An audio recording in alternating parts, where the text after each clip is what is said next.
Welcome to Rulers World Television News. This is News Compact. First, the headlines. Nigeria on borrowed time 24 billion naira loan to push debt to 183 trillion naira. Tinubu concerned about informal sector operators' well-being, FIRS. PDP crisis deepens as Makinde's advisors confronts Wike. Senator Natasha's legal team accuses authorities of bias amid ignored petition.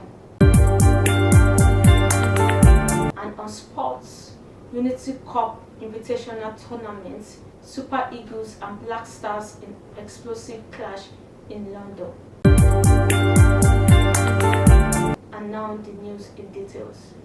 Nigeria's foreign debt stock is set to surge power over 50% as President Bola Ahmed Tinubu seeks the National Assembly's approval for fresh external borrowing totaling approximately $24.14 billion. The request, which is part of the 2025 to 2026 borrowing plan, has already sparked widespread concern among economists and civil society groups over the country's rising debt burden and debt servicing costs. The proposed loans, comprising $21.54 billion, €2.19 billion, and 15 billion yen, when converted at prevailing exchange rates, amount to an estimated $24.14 billion. At the current official exchange rate of 1,583.74 naira to the dollar, this translates to an additional 38.24 trillion naira, potentially pushing Nigeria's total public debt to over 182.91 trillion naira by 2026, up from 144.67 trillion naira as of December 2024. This latest loan request comes amid a backdrop of rising public debt levels. Figures from the Debt Management Office (DMO) reveal that Nigeria's debt stock rose by 48.58% in 2024 alone. The chairman of Federal Inland Revenue Service (FIRS), Zak Adedeji, has attributed the drop in Nigeria's unemployment index to the recognition of informal work by the National Bureau of Statistics (NBS).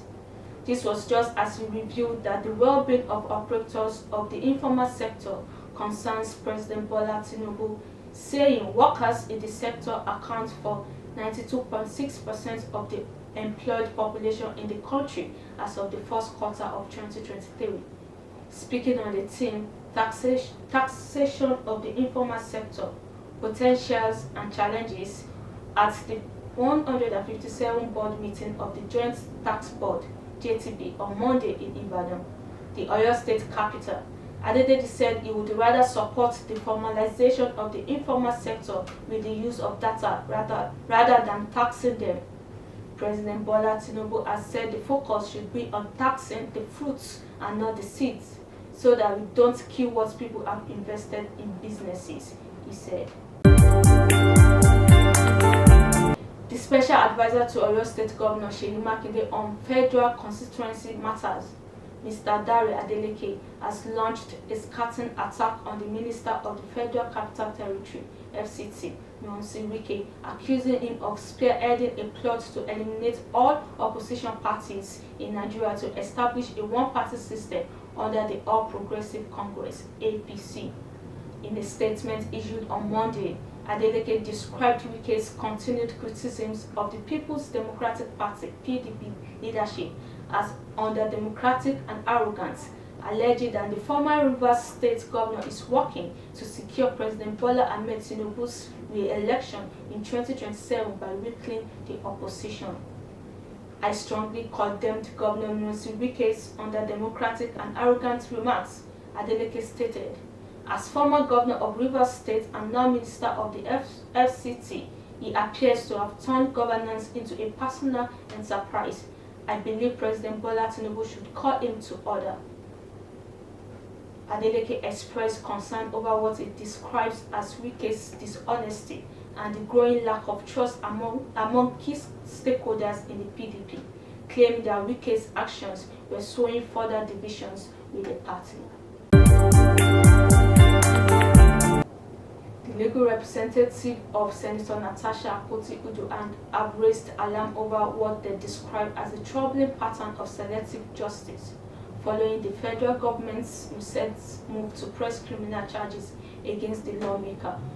In a statement issued Wednesday by a counsel, Uju, the legal team criticized the decision to prosecute Akpoti-Uduaghan while, according to them, failing to address a series of serious petitions she had filed earlier in the year. Between March and May 2025, the senator reportedly submitted 12 petitions to relevant authorities, detailed allegations ranging from cyber stalking and defamation to threats to life and an alleged assassination attempt.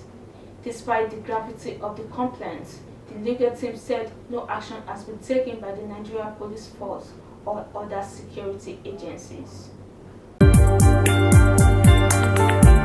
Three-time African champions Nigeria and four-time champions Ghana will bring alive the Unity Cup Invitational tournament in London on Wednesday, when both regional rivals clash in the second semi-final of a tournament of immense cultural and sporting relevance.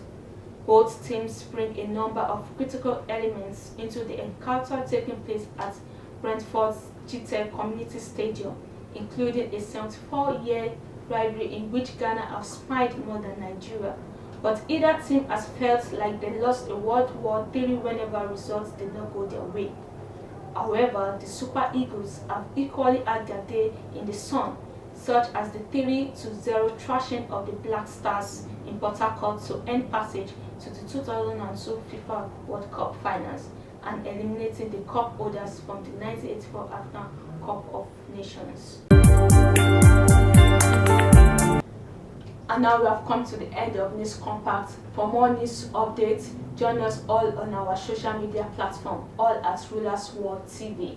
Like and subscribe to our YouTube channel at Rulers World TV.